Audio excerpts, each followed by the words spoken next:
আগামী নির্বাচনের মাধ্যমে বাংলাদেশের জাতীয়তাবাদী দল একক সংখ্যাগরিষ্ঠতা নিয়ে সরকার গঠন করবে এবং ৩১ দফার প্রত্যেকটি দফাকে অক্ষরে অক্ষরে পালন করব।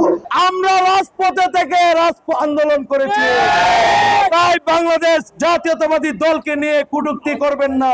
বিএনপিকে এবং ধানের শীষকে জয়লাভ করানোর জন্য বাংলাদেশ জাতীয়তাবাদী যুবদল মাঠে থাকবে এবং সামনের সারিতে নেতৃত্ব দিয়ে বিজয়ের মালা তারুণ্যের অহংকার জনাব তারেক রহমানকে পরিয়ে আমরা বাড়িতে ফিরবো।